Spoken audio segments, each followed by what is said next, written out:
Assalamualaikum warahmatullahi wabarakatuh. Yang saya hormati Ibu Kepala SMA Negeri 1 Kartasura, Ibu Dr. Anda Sri Hastuti MPD. Yang saya hormati Bapak Ibu Guru SMA Negeri 1 Kartasura yang pagi hari ini bisa hadir bersama kita semua.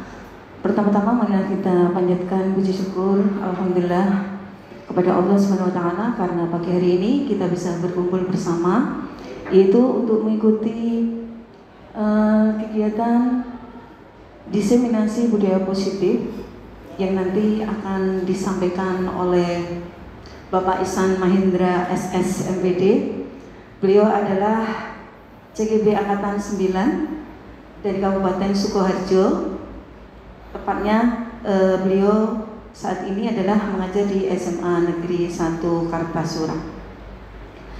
Fasil Bapak Ihsan adalah Ibu Endang Retno Murti Ningsih MPD, kemudian dengan pengajar praktik yaitu Bapak Dwi Oktovianto MSI. Baik Bapak Ibu, sebelum acara pagi hari ini kita mulai, kita buka dengan membaca basmalah bersama. Bismillahirrahmanirrahim. Baiklah, tentunya di hari yang menyenangkan bahagia ini, mengapa kita berkumpul di sini?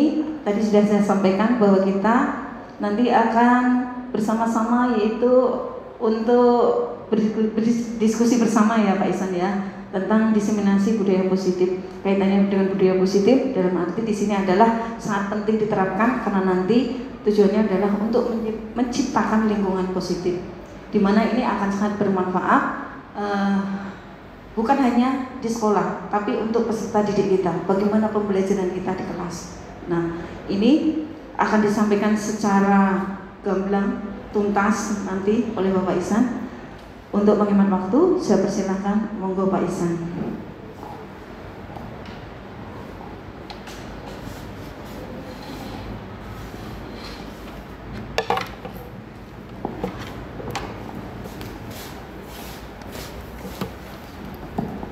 Assalamualaikum warahmatullahi wabarakatuh. Alhamdulillahirrahmanirrahim. Allahumma sholli ala sayyidina Muhammad wa ala ali sayyidina Muhammad.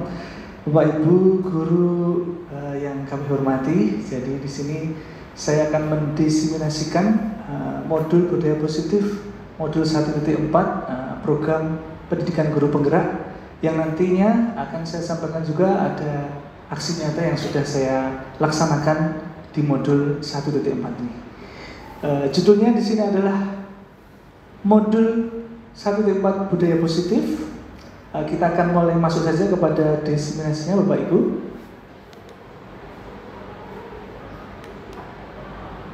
Ya, ini profil saya nih Bapak Ibu. Jadi saya di sini adalah guru bahasa Jawa SMA Negeri 1 Kartasura.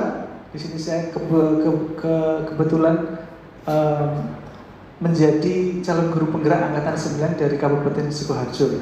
Begitu Bapak Ibu. Saya rasa sudah kenal semua nggih. Sudah kenal semua nggih? Tidak perlu tegang Bapak Ibu ya, tidak perlu tegang ya. Santai saja, santai saja. Oke. Baik, sini ada pertanyaan pemantik Bapak Ibu guru. Nah, setuju atau tidak setuju? 1. Hukuman dapat mendisiplinkan anak. Monggo Bapak Ibu, siapa? Setuju atau tidak setuju? Pak Arifin? Tidak setuju. Tidak setuju. Oke. Kalau Bu Ani, monggo. Tidak setuju. Tidak setuju juga. Baik. Nomor 2, pemberian hukuman dengan hal positif seperti membaca atau membersihkan halaman sekolah itu apakah dapat meningkatkan kedisiplinan anak? Pak Ape kira-kira?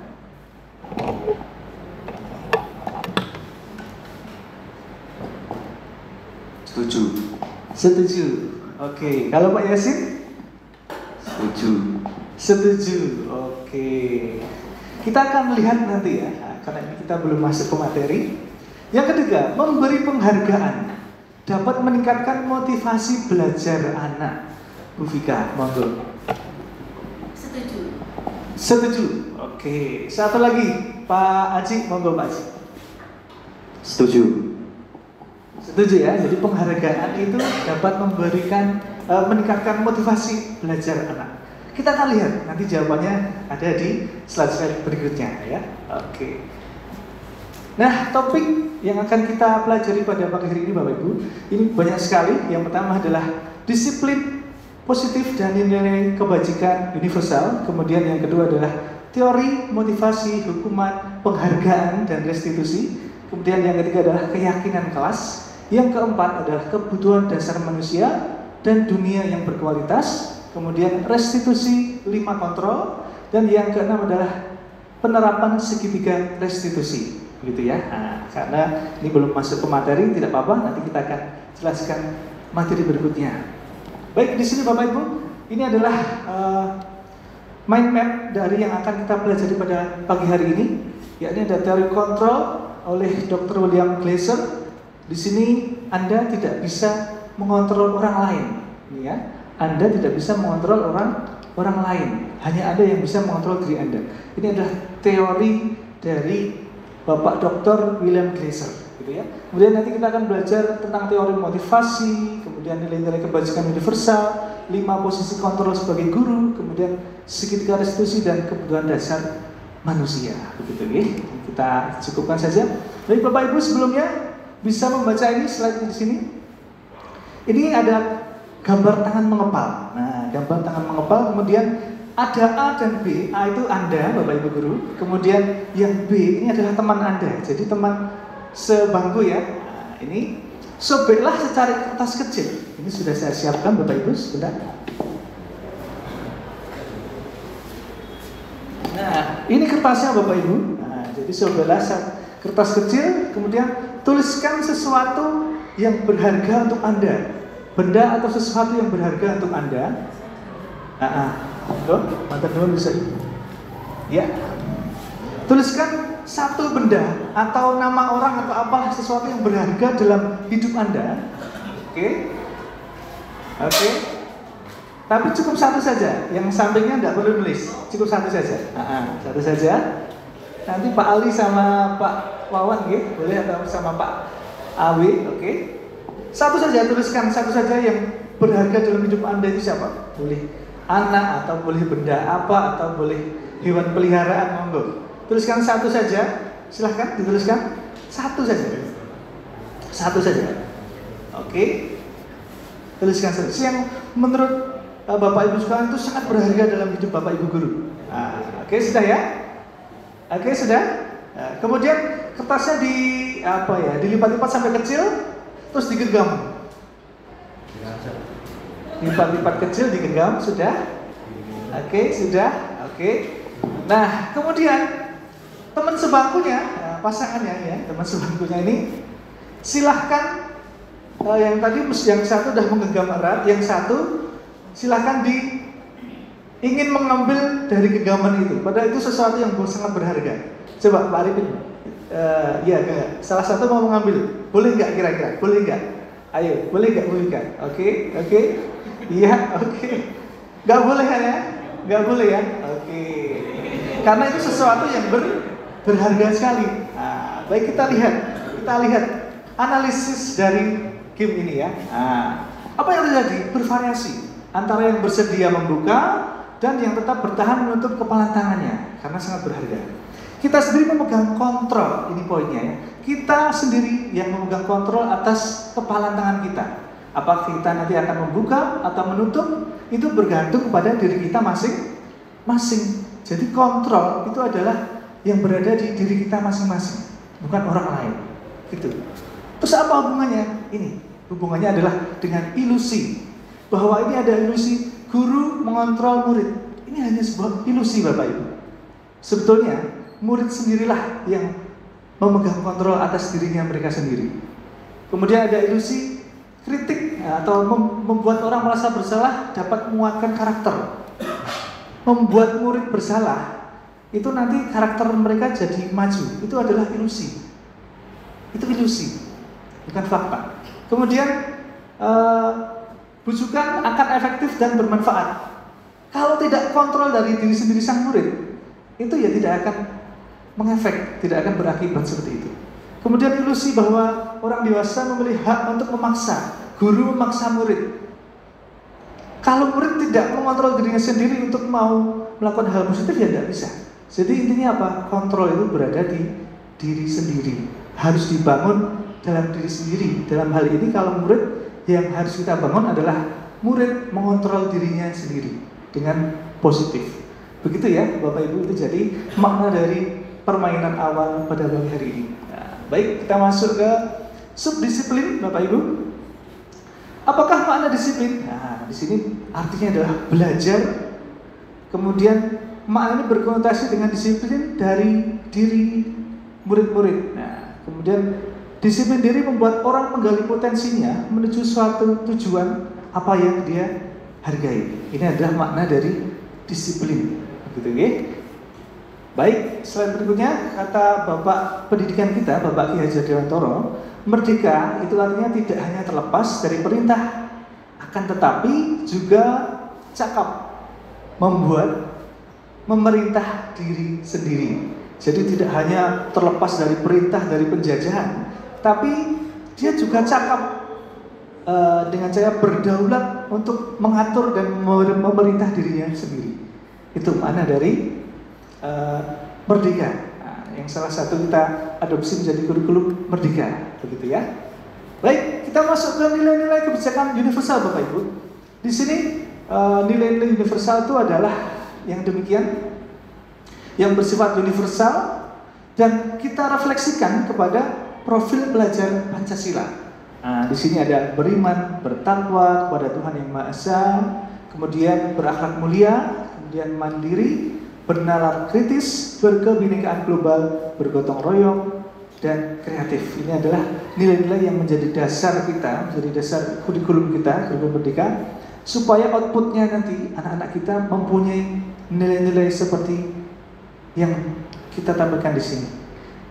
Beriman, bertakwa, berakhlak mulia, mandiri, bernalar kritis, berkebinekaan global, bergotong royong, dan kreatif. Jadi muaranya di sini Bapak Ibu, kita membentuk murid untuk menjadi orang-orang yang berprofil pelajar Pancasila. Ini sudah lengkap sekali. Nah, baik. Nah ini Bapak Ibu, kita masuk ke teori motivasi. Sebetulnya motivasi terbaik itu datang dari siapa? Kira-kira Pak Wawan, monggo. Kira-kira motivasi terbaik itu datang dari siapa? Dari keluarga. Dari keluarga, luar biasa ya. Kemudian Bu Ika, saya mau tanya, kira-kira motivasi terbaik itu datang dari siapa?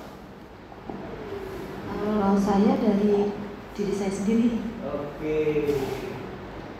Iya, kalau Bu Ika dari diri sendiri, kalau Pak Wawan dari keluarga.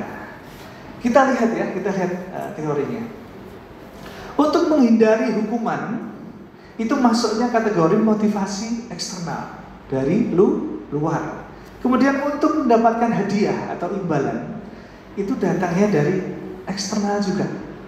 Tapi untuk menghargai diri sendiri di sini, itu masuknya adalah motivasi internal.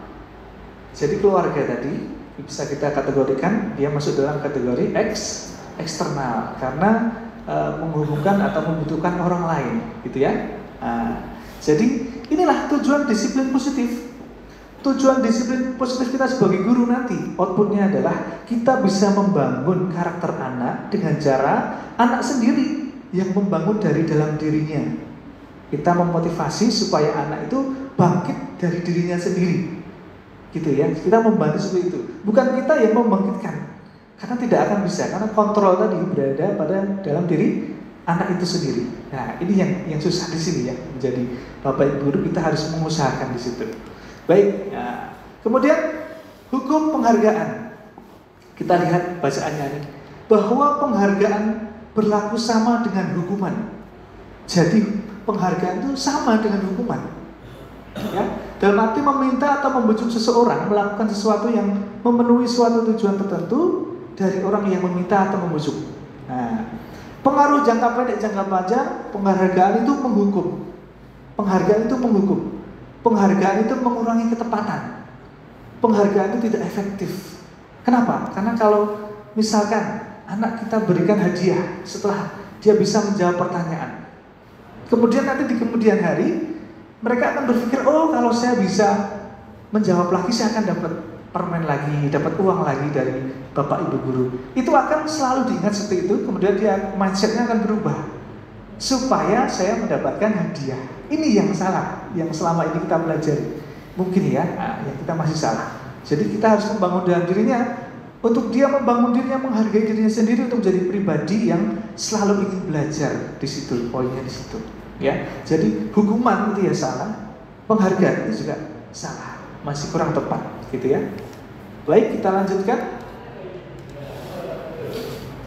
Oke, kebajikan cukup. Nah, ini bagaimana cara mengapresiasi Bapak Ibu, mengapresiasi murid yang misalnya kita mau memuji ya. Nah, ini caranya. Kemarin saya perhatikan rasa empatimu besar sekali pada saat menolong murid baru di kelas kita. Dengan kalimat positif, saya menghargai kepedulianmu nak pada saat kamu membantu teman-temanmu di tugas kelompok. Nah, itu sudah bagian dari apresiasi positif yang tidak mematikan kreativitas anak itu sendiri. Terima kasih nak, rasa tanggung jawabmu pada saat kamu memungut kertas yang berserakan di lantai. Itu sudah bagian dari penghargaan. Tapi dalam hal ini berarti adalah apresiasi kepada anak yang kita nilai ini anak yang baik, seperti itu. Oke, kemudian ini ada tugas sedikit Bapak Ibu. Ini ada perbedaan hukuman dan konsekuensi. Saya ingin tanya, poin yang pertama, coba Pak Wawan kira-kira mencatat 100 kali di buku kalimat saya tidak akan terlambat lagi karena terlambat sekolah. Kira-kira hukuman atau konsekuensi Pak Wawan? Yang keras? Hukuman, oke. Yang kedua, lari mengelilingi lapangan basket 2 kali karena terlambat hadir di sekolah. Kira-kira apa, Bu Fika? Hukuman, oke. Kemudian membersihkan tumpahan air yang di sini Bapak Ibu di meja tulis karena tersenggol pada saat belajar. Kira-kira apa Pak Misron? Konsekuensi. Kita akan lihat ya. Apakah betul? Betul sekali. Jadi kita harus bisa membedakan mana hukuman, mana konsekuensi. Begitu ya. Nah, kemudian mengganti kertas tugas teman yang telah dicoret-coret, maksudnya konsekuensi. Begitu ya. Oke. Ini perbedaan hukuman dan konsekuensi Bapak Ibu. Jadi kalau hukuman sesuatu yang menyakitkan harus terjadi. Kalau konsekuensi sesuatu harus terjadi. Kemudian hukuman membuat anak sakit secara fisik maupun hati. Tapi kalau konsekuensi membuat anak merasa tidak nyaman dalam jangka yang pendek. Kemudian hukuman anak membenci kedisiplinan karena dia dihukum. Tapi kalau konsekuensi, anak sudah mulai menghargai disiplin. Terus konsekuensi pun tidak terlalu sempurna juga untuk diterapkan. Terus nanti apa yang paling bagus? Kalau tidak hukuman atau konsekuensi? Datanglah restitusi. Ya, ini adalah solusi dari keseimbangan antara hukuman dan konsekuensi. Apa itu restitusi? Restitusi adalah proses menciptakan kondisi bagi murid untuk memperbaiki kesalahan mereka, sehingga mereka bisa kembali kepada kelompok mereka dengan karakter yang lebih kuat. Nah ini ya. Restitusi juga merupakan proses kolaboratif yang mengajarkan murid untuk mencari solusi untuk masalah mereka sendiri dan membantu murid berpikir tentang orang seperti apa yang mereka ingin menjadi tujuan mulia dan bagaimana mereka harus memperlakukan orang lain. Inilah salah satu resep yang paling jitu yang kita harus terapkan di sekolah, yakni bukan menghukum, bukan mengkonsekuensikan, tetapi merestitusi.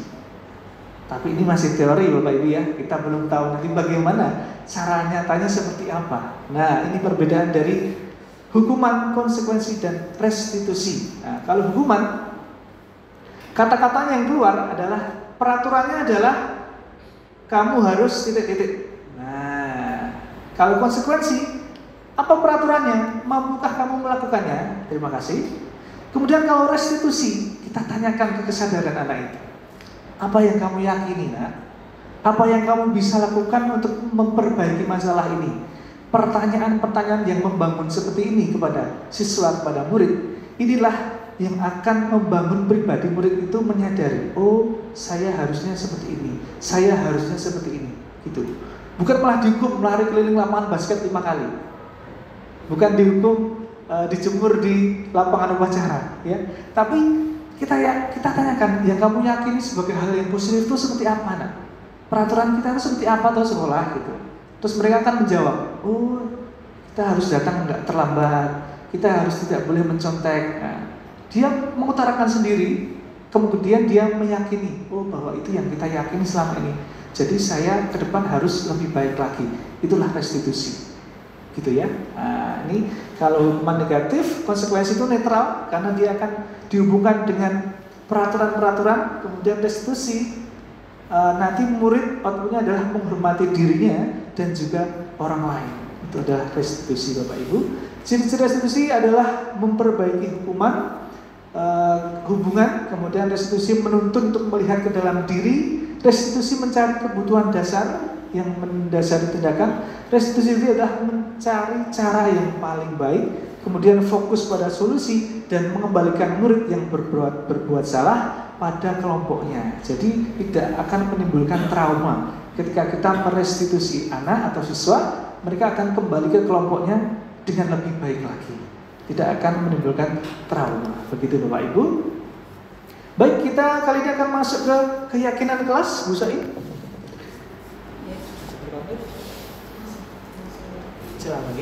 Oke, keyakinan kelas Bapak. Ini poin baru keyakinan kelas. Mengapa tidak peraturan kelas saja? Mengapa harus keyakinan kelas? Mungkin dari Bapak Ibu yang di sini ada yang sudah tahu atau memang belum tahu keyakinan kelas. Kira-kira silahkan acungkan tangan bagi yang belum pernah mendengar apa itu keyakinan kelas. Sudah mengetahui Bapak Ibu? Oke, belum mengetahui. Oke, Pak Arifin, Bu Ani juga belum, Pak Agus juga belum, Pak Aziz juga belum, Pak Yasin juga belum, Pak Misron juga belum. Ya, mau ngajak malu-malu ya Pak Misron ya. Tidak apa-apa, keyakinan kelas. Nah, jadi yang selama ini kita pahami peraturan kelas atau konsekuensi kelas di kelas yang kita pahami selama ini itu belum tepat Bapak Ibu. Yang tepat adalah namanya keyakinan kelas. Apa itu keyakinan kelas ini ya? Untuk mendukung motivasi intrinsik kembali ke nilai-nilai atau keyakinan lebih menggerakkan seseorang dibandingkan mengikuti serangkaian peraturan-peraturan. Jadi sini siswa digiring untuk menyadarkan dirinya sendiri, tidak terpaku pada peraturan yang sudah dibuat, tetapi dia akan meyakini keyakinannya dia sebagai murid harus bertindak seperti apa. Nah, ini bedanya ya. Nah, sebelumnya kita masuk ke memang keyakinan kelas didasarkan pada peraturan kelas, tapi bukan berarti sebagai rujukan utama. Karena peraturan kelas itu dasar basicnya. Kemudian kita rangkai menjadi kalimat positif menjadi keyakinan kelas. Kemudian masuk menjadi lingkungan yang lebih besar adalah lingkungan yang positif, dan yang paling lebar ini akan menimbulkan budaya positif. Nah, inilah yang akan kita capai pada modul 1.4 tadi. Membuat budaya positif di lingkungan sekolah kita. Itu dibangun dari kecil dulu, dari mikro, peraturan kelas, keyakinan kelas, lingkungan positif, kemudian menjadi budaya yang positif. Begini Bapak Ibu, Mbak Ani. Jadi ini beda antara peraturan kelas dan keyakinan kelas. Ini poinnya di sini Bapak Ibu ya. Peraturan kelas versus keyakinan kelas. Kalau peraturan kelas itu ditandai dengan kalimat negatif ya. Tidak terlambat datang ke sekolah. Nah, itu peraturan kelas. Dilarang membuang sampah sembarangan. Ada kata dilarang itu juga masuk dalam peraturan kelas, gitu ya. Tidak membuat keributan ketika pembelajaran. Ini peraturan kelas. Dilarang berkata jelek atau kotor. Tidak boleh mengejek teman. Ini namanya peraturan kelas. Justru kalau dalam ilmu psikologi Bapak Ibu, kalau kita menerapkan kalimat yang negatif seperti itu, justru malah anak akan melakukan seperti itu. Itu ada impactnya seperti itu. Tapi kalau kita bentuk menjadi kalimat yang positif, namanya keyakinan kelas, menjadi demikian. Satu, yang tidak terlambat tadi menjadi datang tepat waktu. Kemudian dua, membuang sampah pada tempatnya. Yang ketiga, tertib dan semangat dalam pembelajaran. Kemudian sopan santun dalam perkataan dan perbuatan. Yang kelima adalah saling menghargai sesama teman. Nah, kalau ini keyakinan kelas, kita ingatkan kepada anak didik kita. Ayo, ketika ada siswa yang mengejek kepada siswa yang lainnya, ayo, keyakinan kelas kita apa? Kita tanya. Oh, sopan santun dalam perkataan dan perbuatan, saling menghargai sesama teman. Oh, ini yang kita yakini dari awal pembelajaran kita buat keyakinan kelas. Jadi anak dipikir, oh iya, kita dulu sudah menyepakati dan kita membangun itu dalam kesadaran mereka. Begitu ya. Ini adalah kalimat positif yang penting sekali kita terapkan, Bapak Ibu.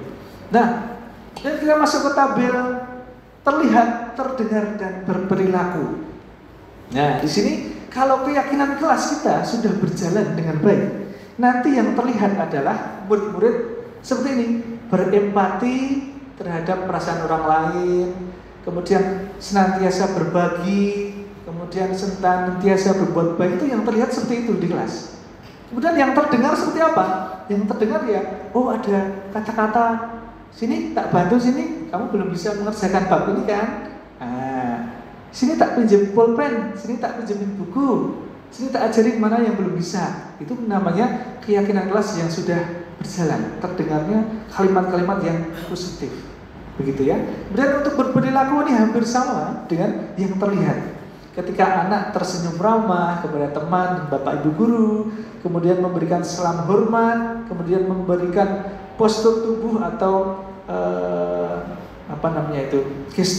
gestur yang menyenangkan kepada temannya, menyenangkan kepada gurunya, itu bahwasanya keyakinan kelas sudah berjalan dengan baik.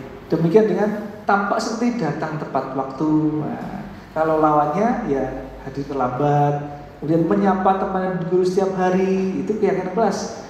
Tak acuh kepada teman dan guru, ini yang tidak tampak seperti itu. Jadi ini bukti yang kita lihat ketika keyakinan kelas nanti akan berjalan, begitu ya. Nah, di sini ada tugas sedikit Bapak Ibu.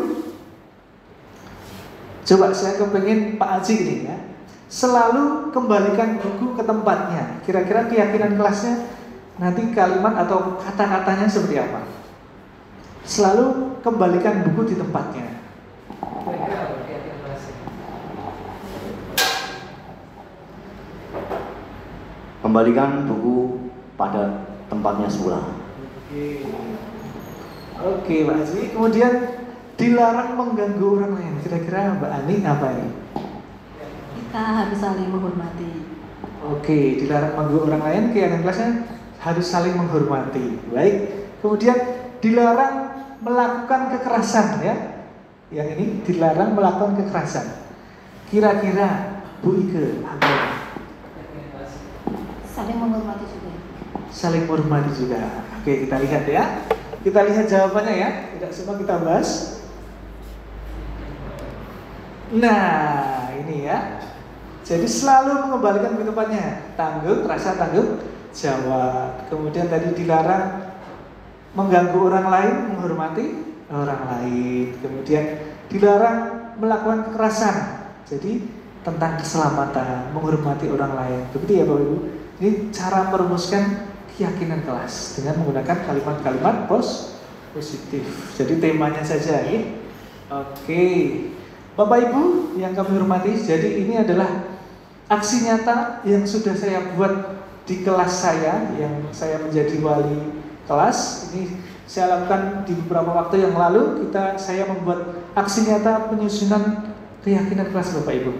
Mari kita simak bersama apa yang sudah saya lakukan sebagai aksi nyata untuk penyusunan keyakinan kelas di 11F2.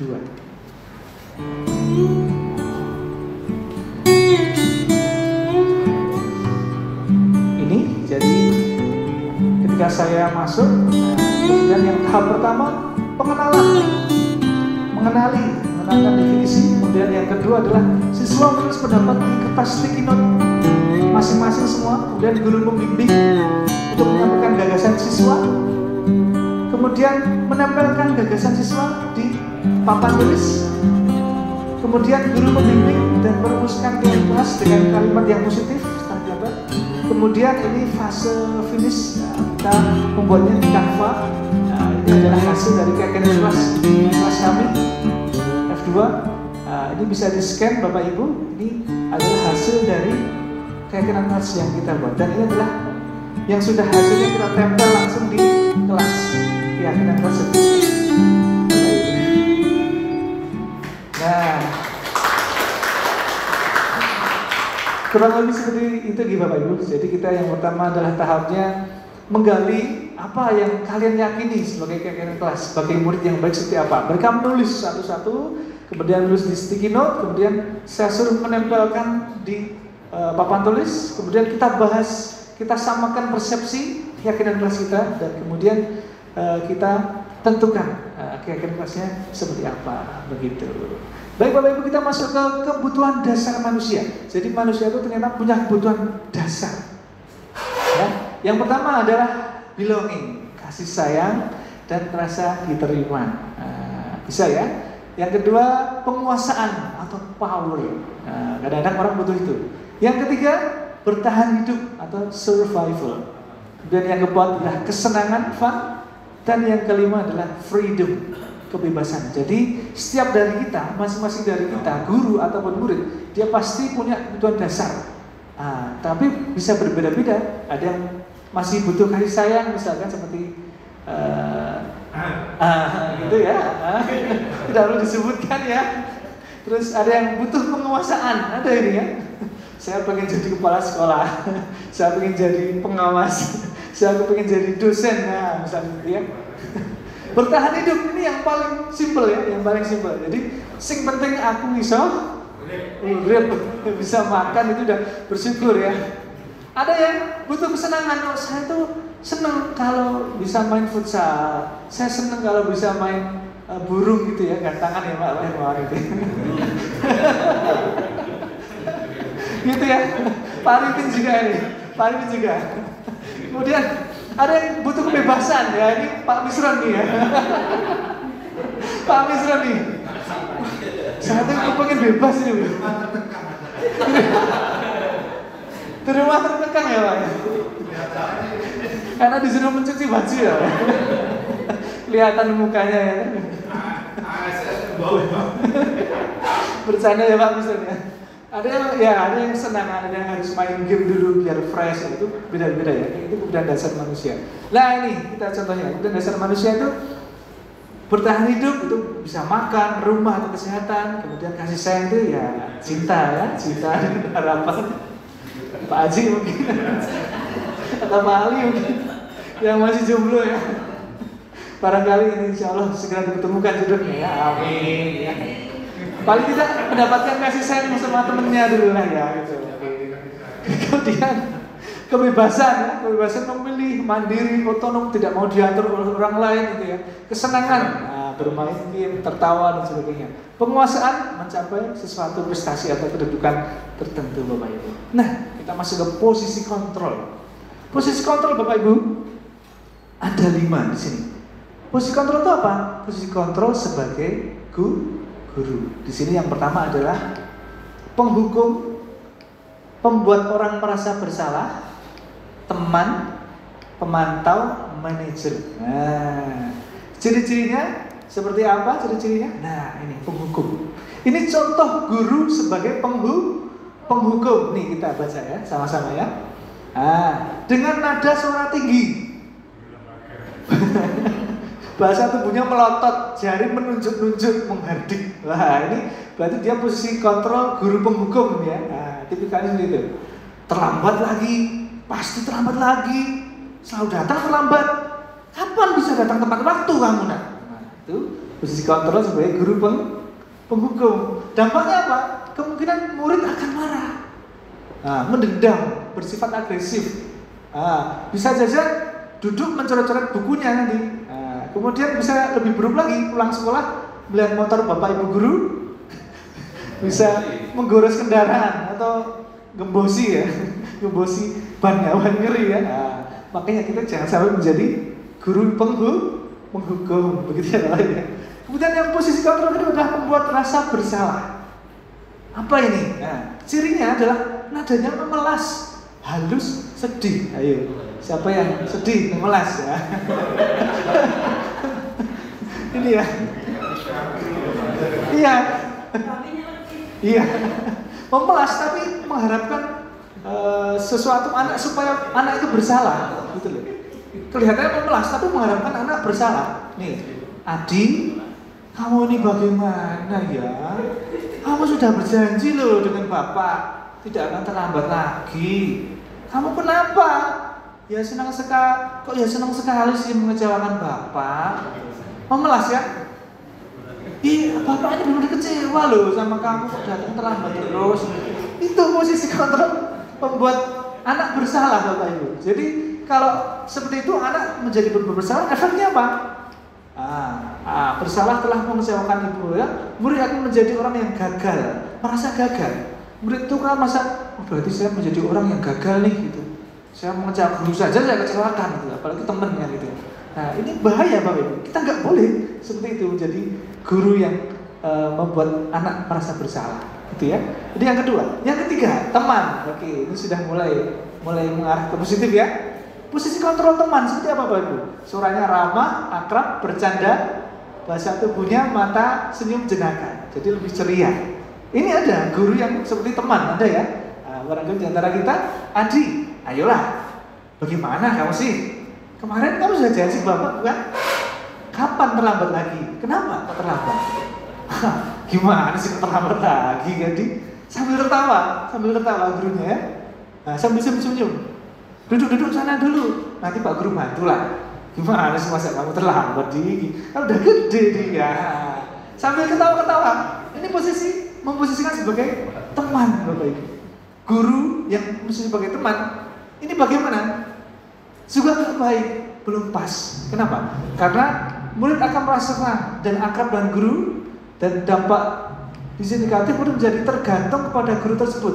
Bila ada masalah, dia merasa bisa mengandalkan guru tersebut untuk membantunya. Jadi menggantungkan kepada gurunya karena dianggap sebagai teman. Ini juga kurang pas kita sebagai guru Bapak Ibu guru. Ya. Kemudian pemantau, apalagi nih? Posisi kontrol sebagai pemantau ya. Jadi kayak kita lihat di sini nada suara datar bahasa tubuh formal. Oke. Kemudian Adi. Nada datar ya, datar saja. Kamu tahu di jam berapa kita mulai pelajaran? Tahu Pak, kamu terlambat 15 menit. Apa kamu sudah mengerti konsekuensinya? Paham Pak, saya harus tinggal kelas pada jam istirahat nanti dan mengerjakan tugas ketertinggalan saya. Ya benar, nanti pada saat istirahat kamu nggak boleh istirahat ya. Kamu harus menyelesaikan tugas seperti konsekuensi kita yang telah kita buat. Pemantau itu dia hanya mengingatkan peraturan yang telah dibuat. Jadi fokusnya itu adalah guru yang cuma mengingatkan pada konsekuensi yang telah dibuat. Ayo ingat peraturannya gimana. Nah cuma kayak gitu terus pemantau. Itu ya sudah mulai baik tapi belum sempurna. Mari kita lihat yang terakhir. Posisi kontrol yang terakhir adalah ini ada manajer Bapak Ibu. Manajer.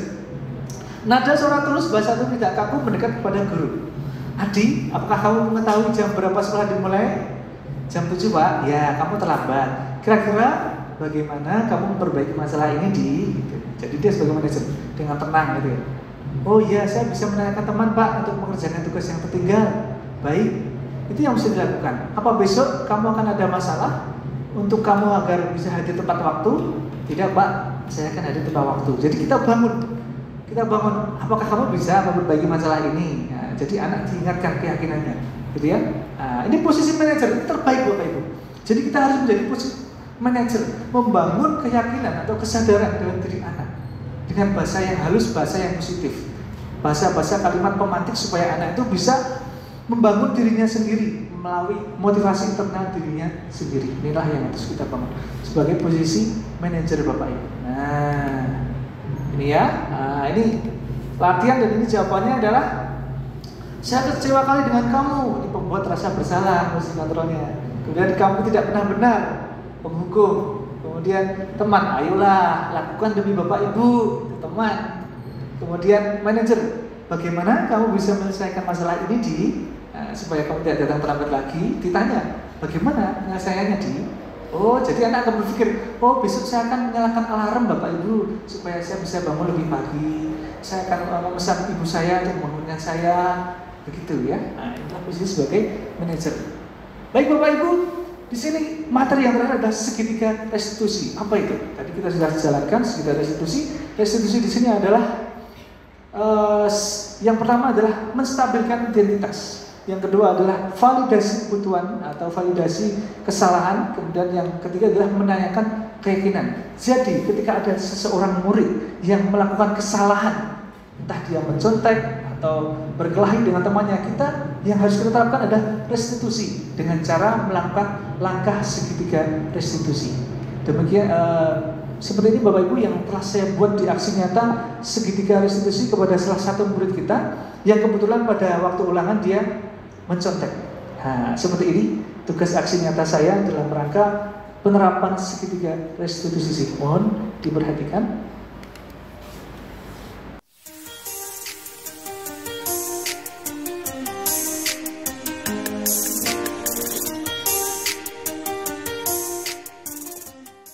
Selamat siang, Nak. Siang, Pak. Luvina tahu nggak kenapa Luvina saya panggil ke sini? Oh, ya Pak, ada apa? Saya tidak mengetahuinya. Jadi Pak Guru baru saja melihat CCTV dari kita ulangan kemarin sore. Iya, maaf ya Pak ya. Tidak apa, Nak. Jadi manusia itu pasti tetap punya kesalahan, gitu ya? Iya Pak, terima kasih telah memahami saya. Ingat gak Luvina kemarin apa yang Luvina telah lakukan? Kemarin saat ulangan saya mencontek teman saya karena saya tidak sempat belajar, Pak. Menurut Luvina, apakah itu sudah melanggar keyakinan kelas kita? Iya, karena saya mencontek saat ulangan.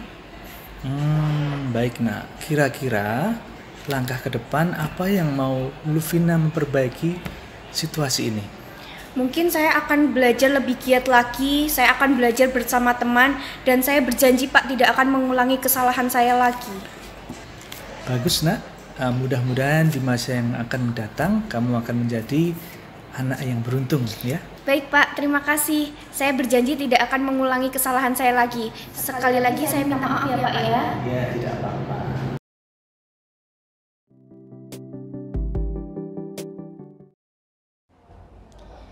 Perasaan saya setelah Pak Guru melakukan segitiga restitusi terhadap saya merasa tidak dihakimi dan tidak terintimidasi.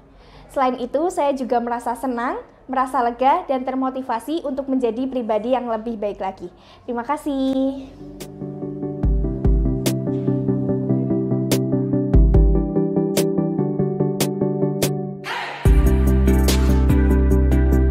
Baik, dari baru minta aplaus ya. Jadi begitu Bapak Ibu, cara memperlakukan murid yang melakukan kesalahan dengan cara yang pertama menstabilkan identitas dengan cara kita reh dulu bahasa Jawanya. Anak gitu ya. Setiap orang tuh pasti berbuat kesalahan. Itu menstabilkan identitas supaya mereka tidak terlampau menyesali dan terlampau emosi, gitu ya. Nah, ini Bapak Ibu juga pernah buat salah kok. Nih contohnya ya. Tidak ada manusia yang sempurna. Ini kata-kata dalam menstabilkan identitas. Yang pertama harus kita lakukan itu. Yang kedua adalah tadi memvalidasi kebutuhan atau kesalahan yang sudah dia diperbuat, gitu ya. Nah, kamu pasti punya alasan mengapa kamu melakukannya. Ternyata Luvina tidak belajar tadi ya pada malamnya. Kemudian apa yang bisa kamu lakukan bisa lebih buruk lagi, tetapi kamu tidak melakukannya. Kemudian kamu boleh tetap berusaha menjaga sikap itu, tapi tambahan sikap yang lain harus ada yang baru. Jadi di sini anak-anak harus kita konfirmasi, kita validasi kesalahannya di mana dia mengakui itu, begitu divalidasi. Kemudian yang ketiga adalah menanyakan keyakinan. Bagaimana Luvina? Kan keyakinan kelas kita kan nggak boleh mencontek, harus jujur dalam ulangan, dalam perkataan dan perbuatan. Oh iya Pak, saya melanggar keyakinan kelas. Terus kita tanya lagi keyakinannya. Setelah ini baiknya bagaimana? Oh berarti saya besok harus belajar Pak supaya tidak mencontek. Saya harus semangat menjadi anak yang baik dan jujur. Nah, mereka menjawab seperti itu. Kita berikan pertanyaan-pertanyaan pematik supaya mereka menjawab dengan dirinya sendiri dan mereka meyakini dan membangunkan motivasi dari diri internal mereka sendiri. Begitulah tentang keyakinan kelas Bapak Ibu. Jadi di sini ada sedikit kata-kata penutup. Ini pertanyaan-pertanyaan yang kita bisa gunakan untuk menstabilkan identitas anak dan juga meyakinkan motivasi pada diri anak sendiri. Nah, saya rasa sudah habis materi dari saya, Bapak Ibu. Jika ada kekurangan saya mohon maaf. Kita kembalikan dulu kepada moderator untuk kembali ke sesi berikutnya. Ya, luar biasa. Sangat menginspirasi kita ya. Boleh beri aplaus satu kali lagi? Ya. Oke. Tadi sudah disampaikan oleh Pak Ihsan Mahendra ya, kaitannya dengan budaya positif. Ternyata banyak sekali aspek yang bisa mempengaruhi. Ada teori motivasi, kemudian tadi ada bagaimana kita mengenali membedakan antara hukuman, konsekuensi, dan restitusi. Terus kemudian posisi 5 kontrol guru, terus kebutuhan dasar murid kita itu sebetulnya apa. Nah, ini Bapak Ibu guru sangat menarik sekali apa yang tadi kita sudah dipaparkan oleh Pak Ihsan. Ini saya bagi ini untuk kita sharing diskusi bersama. 2 pertanyaan dulu ya. Bahkan tadi kita sudah melihat 2 aksi nyata ya, 2 aksi nyata yang diberikan dipresentasikan oleh Pak Ihsan. Nanti mudah-mudahan kita juga bisa menginspirasi kita sendiri juga. Oke, 2 pertanyaan, monggo Bapak Ibu mungkin ada yang mau ditanyakan? Oke, Pak Awan dulu, J, monggo. Pertanyaan dulu J, Pak Ihsan J. Atau langsung 2 biar lebih singkat. Satu-satu dulu. Iya,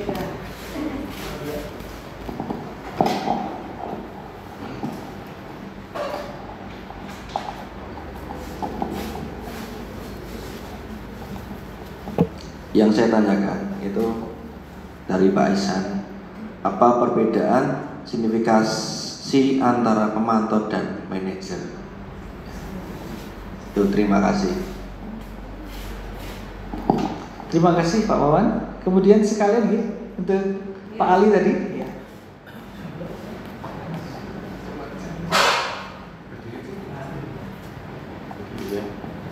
Oke, terima kasih untuk waktunya Pak Ihsan. Ini pertanyaannya terkait penerapan segitiga restitusi. Jadi ini ada sedikit studi kasus gitu kan. Misalnya nih dalam sebuah kelas tuh ada seorang siswa, sebut aja siapa ya? Budi gitu ya. Gak ada yang namanya Budi tadi? Gak ada. Oh, bukan itu tapi ya. Sebenarnya si Budi ini termasuk siswa yang istimewa. Istimewanya dalam hal yang negatif gitu ya. Misalnya ketika pas jam pelajaran terakhir itu kan motivasinya mungkin udah turun nih motivasi belajarnya. Nah si Budi ini seringkali meninggalkan jam pelajaran di semua mapel. Jadi banyak guru yang komplain tentang itu. Nah kebetulan misalnya ini pas pelajaran Pak Ihsan gitu kan, si Budi ini pas jamnya Pak Ihsan juga nggak ada. Nah kemudian ketika ditanya teman-temannya juga nggak ada yang tahu posisinya Budi itu di mana. Nah terus ketika pas di hari yang lain, begitu Pak Ihsan ketemu sama Budi, ditanya, katanya jawabannya lelah, capek gitu kan. Nah itu penerapan segitiga restitusinya itu seperti apa ketika menghadapi kasus yang dialami Budi itu tadi. Terima kasih.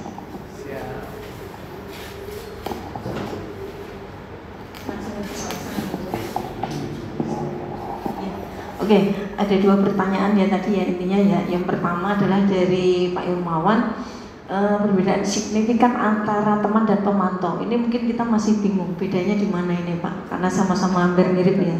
Terus kemudian yang kedua tadi dari Pak Ali adalah tentang studi kasus yang intinya ada seorang anak yang dia istimewa tadi, yaitu gemar meninggalkan jam-jam pelajaran terakhir yang katanya mood atau ininya motivasi dia merasa kelelahan. Segitiga restitusi bagaimana yang harus dilakukan? Misalkan Pak Ihsan sendiri mengalami, si Budi juga di pelajaran Pak Ihsan, dia jam terakhir juga meninggalkan ya dengan alasan yang seperti itu tadi. Monggo bisa dijelaskan. Terima kasih Ibu Soim sebagai Ibu Moderator. Jadi sini saya akan mencoba menjawab dari pertanyaannya Pak Wawan ya. Pak Wawan tadi bertanya apa perbedaan yang signifikan antara posisi kontrol pemantau dengan manajer gitu ya. Yang pertama itu dulu. Bagi Pak Wawan, jadi kalau untuk posisi kontrol sebagai pemantau, dia itu sebagai pengawas. Pengawas itu apa? Pengawas itu berarti dia di sini letterlock.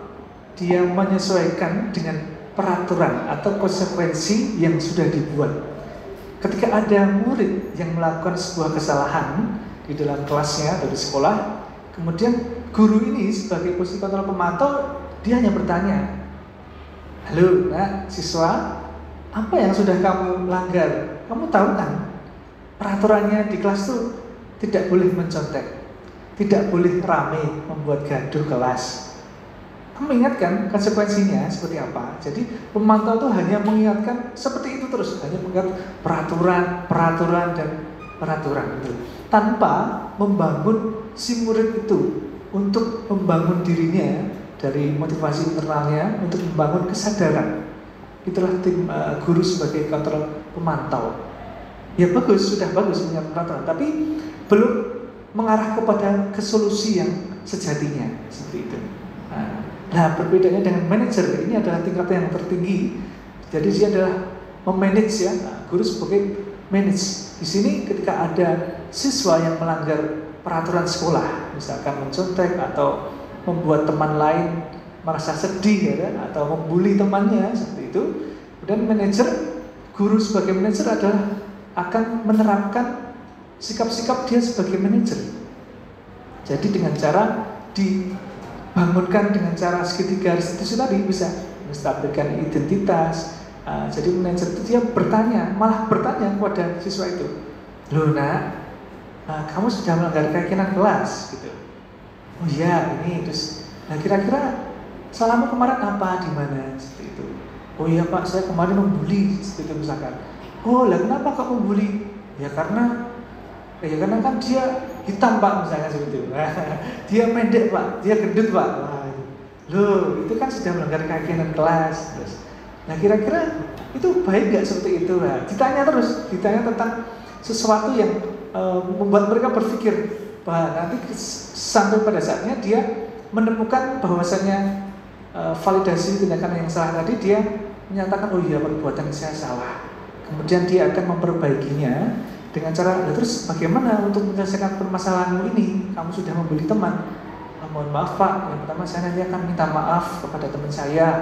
Kemudian saya tidak akan mengulangi perbuatan saya, dan saya akan bisa menghargai teman-teman saya yang mungkin berbeda kulit, berbeda bentuk tubuh, atau berbeda ras, suku, agama, dan sebagainya. Jadi kita bangun dengan pertanyaan-pertanyaan yang kritis, yang memantik siswa yang bersalah itu untuk mengakui kesalahannya dan membangun motivasi dari dalam diri dia untuk menjadi murid yang lebih baik lagi.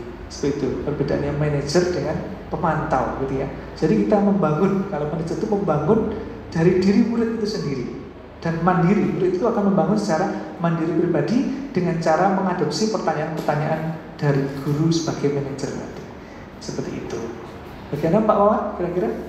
Sudah paham. Oh sudah cukup, sudah paham. Baik. Kemudian yang kedua, tadi ada Pak Ali ya Bu ya? Pak Ali tadi bertanya, ada kasus Pak namanya Budi ya. Budi ini setahu saya nama Pak Guru ya. Ini yang murid apa Pak Guru? Oh yang murid ya. Iya. Yang murid ya Pak Budi. Kok Pak Budi? Siswa yang bernama Budi ini kalau di jam-jam terakhir dia sering meninggalkan jam. Kadang juga mengantuk di jam terakhir ya. Alasannya kalau ditanya sama guru, kelelahan, malas dan sebagainya. Nah, bagaimana penerapan segitiga restitusinya Bapak Ibu?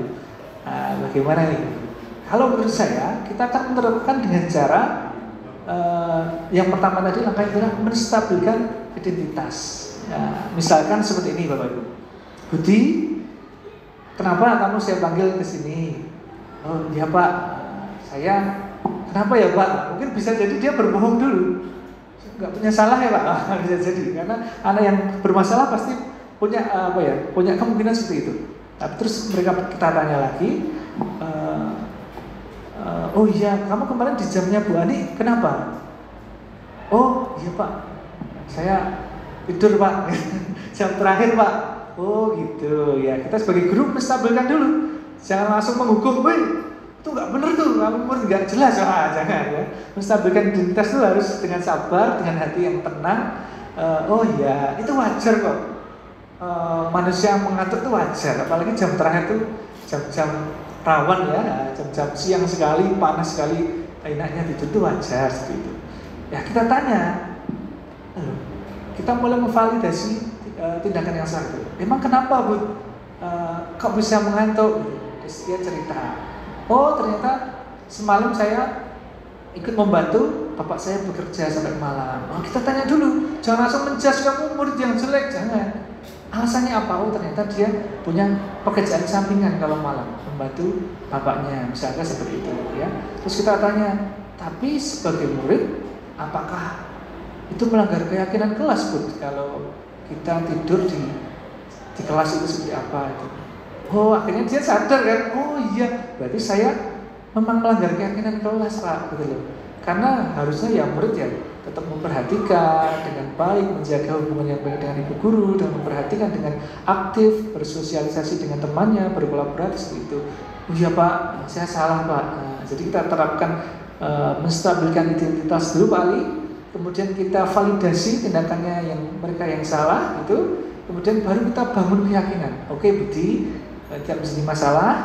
Sekarang kira-kira untuk memperbaiki, nah ini ya poinnya di situ, memperbaiki bagaimana ya kedepannya Budi yang harus lakukan apa, kita tanya seperti itu. Kemudian pasti Budi akan menjawab, oh ya nanti sebaiknya saya tidak terlalu tidur malam, saya harus mulai menghormati guru saya Pak, karena ini bagian dari keyakinan kelasnya. Pasti dia akan bisa seperti itu, karena kita bertanya dengan pertanyaan yang pemantik seperti itu. Nah, dengan catatan kita menggunakan nada yang tidak menghukum dan tidak, teman juga tidak, tetapi kita sebagai nada yang tenang, nada yang damai, dan sebagai manajer seperti itu. Jadi seperti itu Pak Ali. Kemudian akan terbangunlah motivasi dari diri sendiri sang anak tersebut, begitu. Kira-kira ada feedback Pak Ali? Sambung. Oke. Satu lagi boleh? Ya ini masih ada waktu sedikit. Monggo satu lagi pertanyaan, Bapak Ibu mungkin ada. Ya, monggo Bu Ani. Monggo Bu Ani. Terima kasih. Gini Pak Ihsan, saya mau menanyakan mengenai peran guru dalam menciptakan lingkungan belajar dan pemenuhan kebutuhan anak yang beragam itu bagaimana? Padahal kan setiap anak itu memiliki kebutuhan yang berbeda. Begitu Pak Ihsan. Terima kasih. Bisa langsung dijawab? Baik, bagaimana peran guru dalam memenuhi kebutuhan anak yang berbeda-beda karakteristiknya, begitu nih Bu Ani ini. Betul. Jadi cara guru menemukan karakteristik anak, ya itu kita lakukan pada pelajaran kita setiap harinya.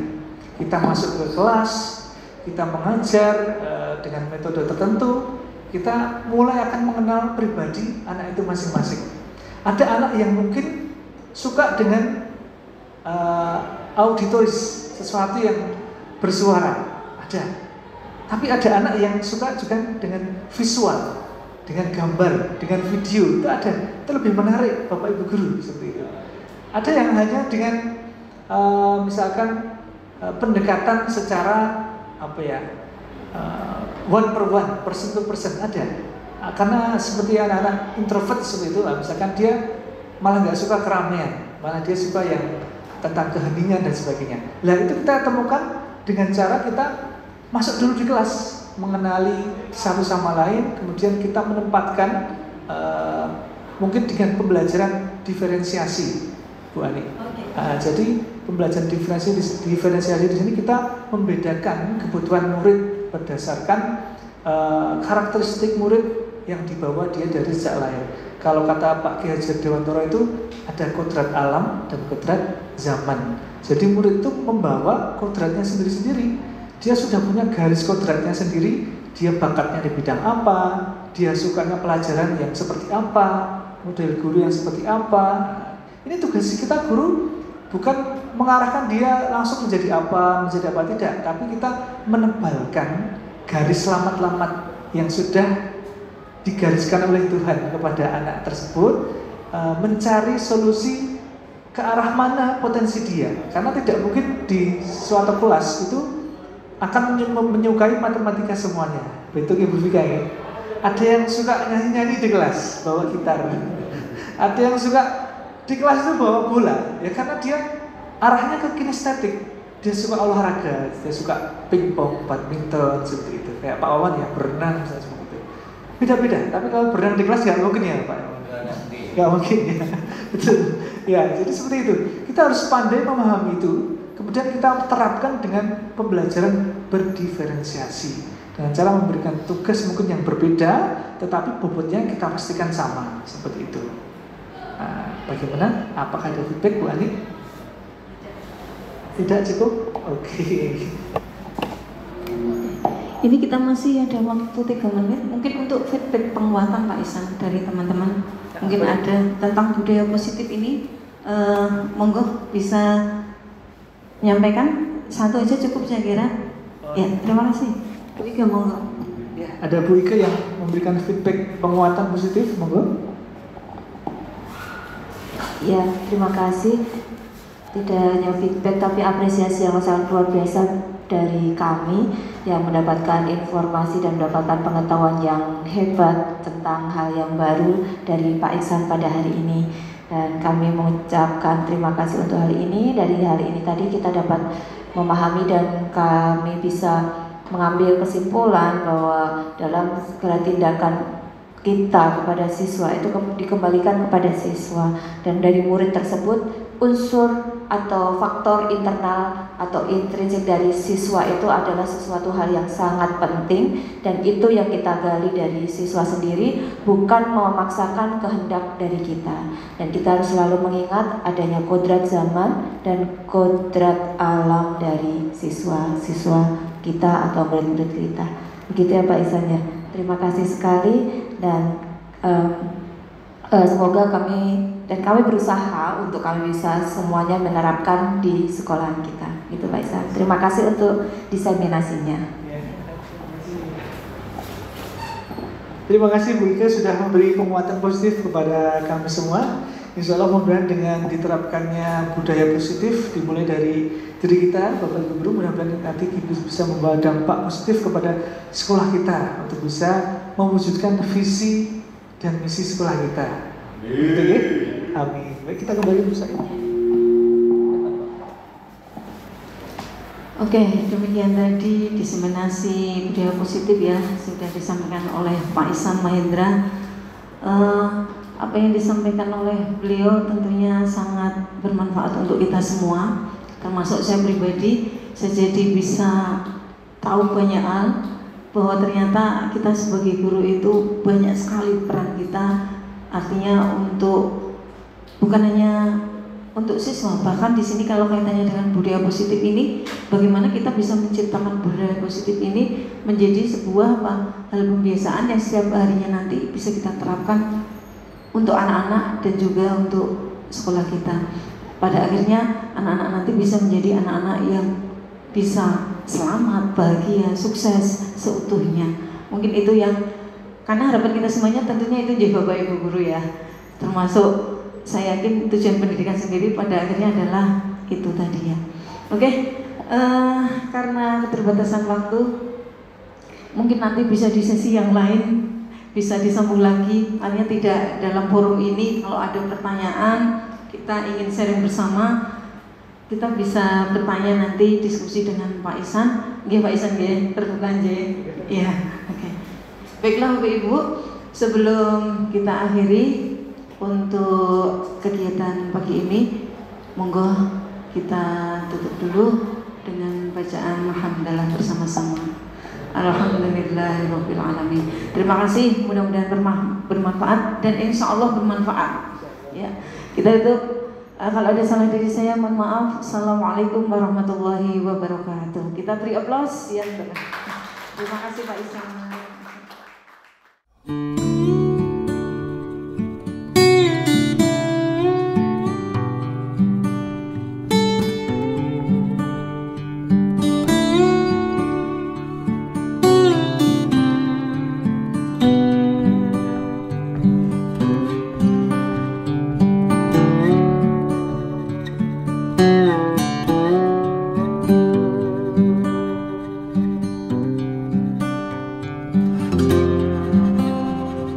Thank you.